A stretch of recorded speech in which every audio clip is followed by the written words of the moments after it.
Sorry, guys, part two, because I was rambling on and my router just got fucked up because of a heat, probably, or something like radiation or something like that.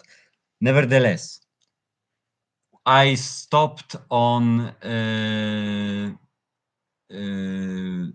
explaining the gender transition, which is forced and unnatural.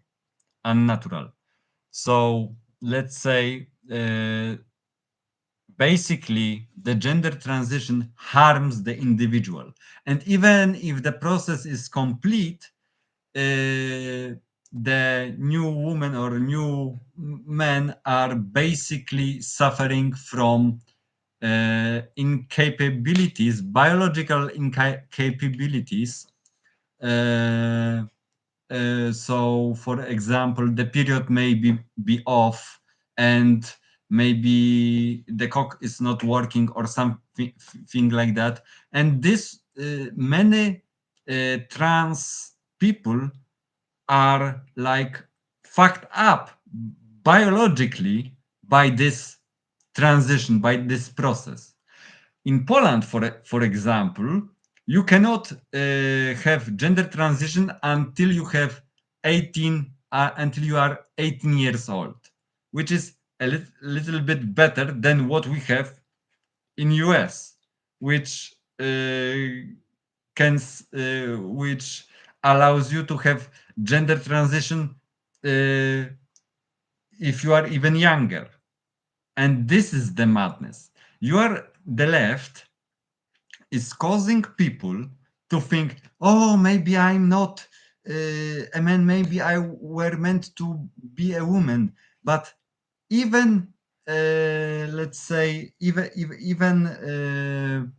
what was the psychologist, Canadian psychologist, said that if you leave the kids the fuck alone, they will settle their in their selves, and they won't have gender dysphoria, but 18% of times they will be homosexual in their life, basically.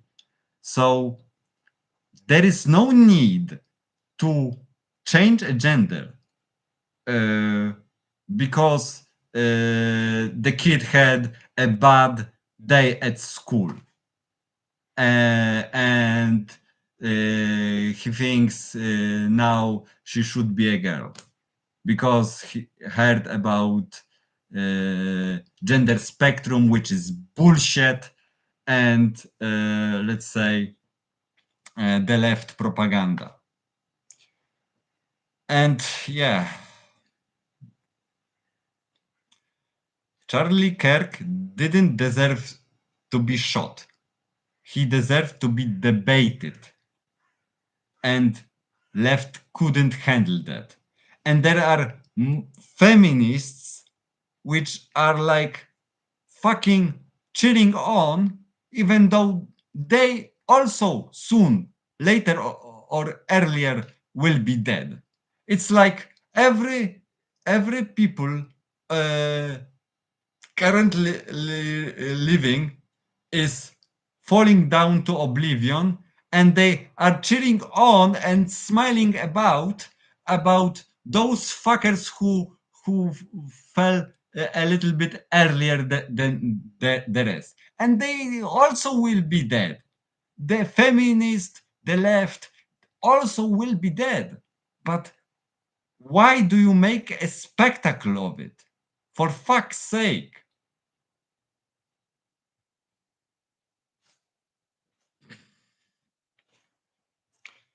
Those the leftists have a behavior of stupid monkeys, basically.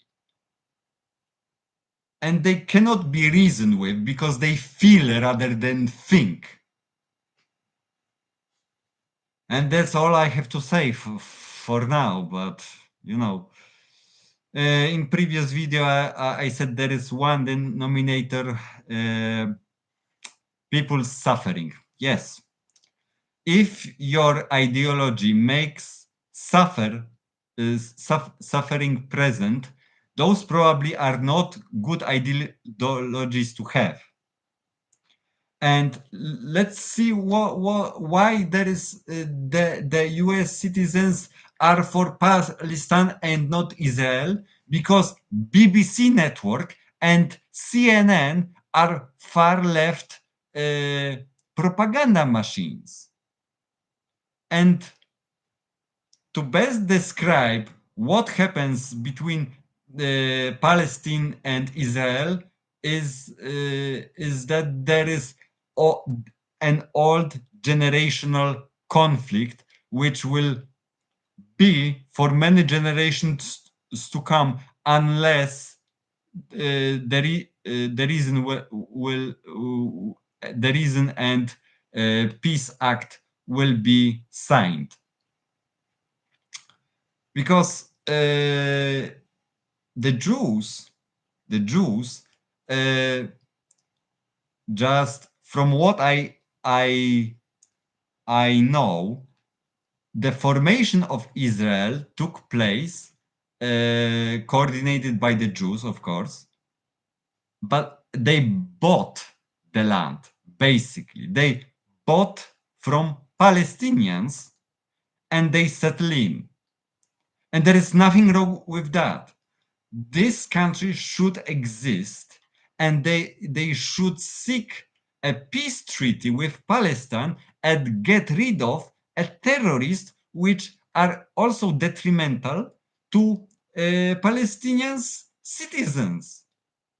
The Hezbollah, the terrorists, all those terrorists who want to the conflict to take longer and longer to cease.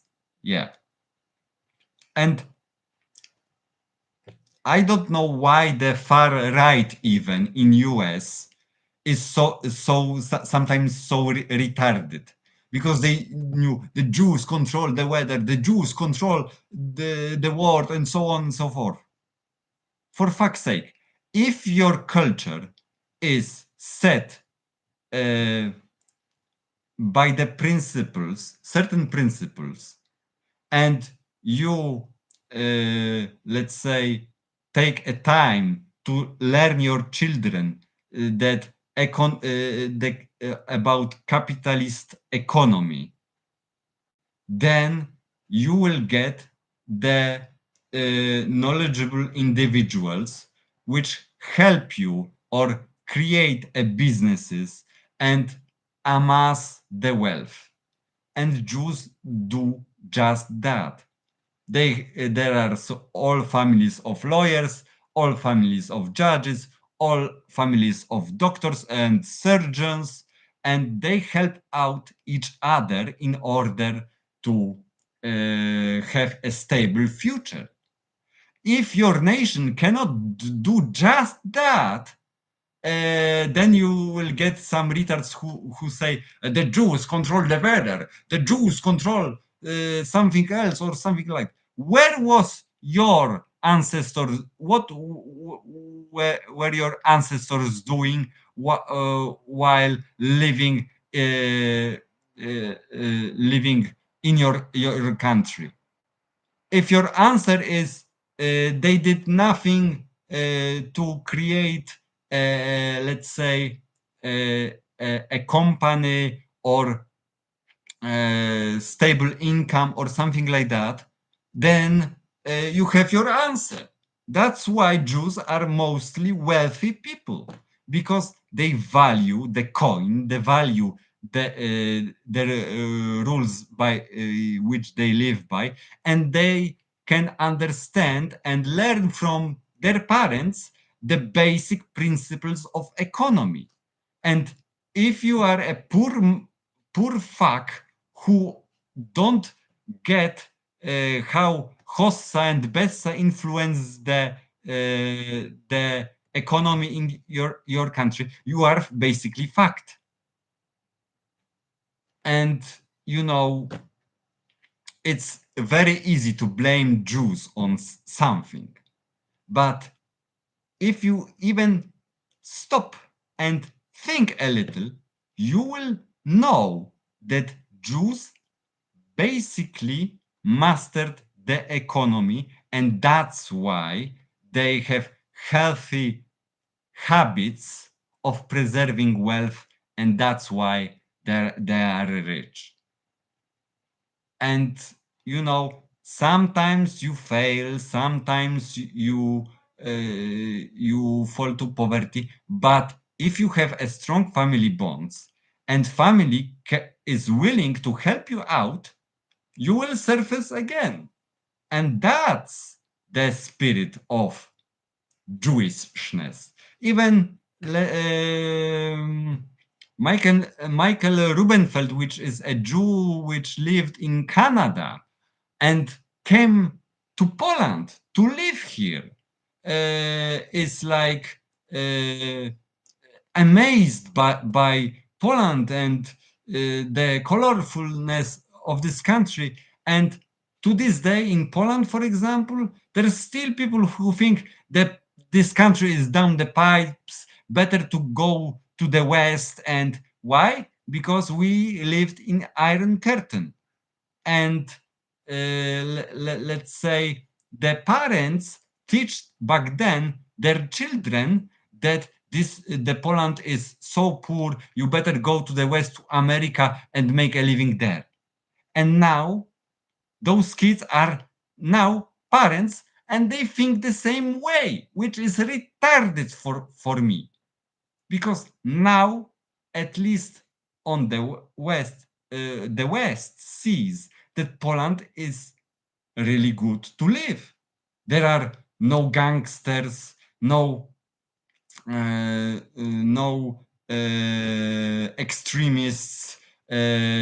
There we are Catholic by 90%, and there is no issue of large quantities of immigrants. Granted, the Germany gives us immigrants from Syria or Palestine, basically Syria,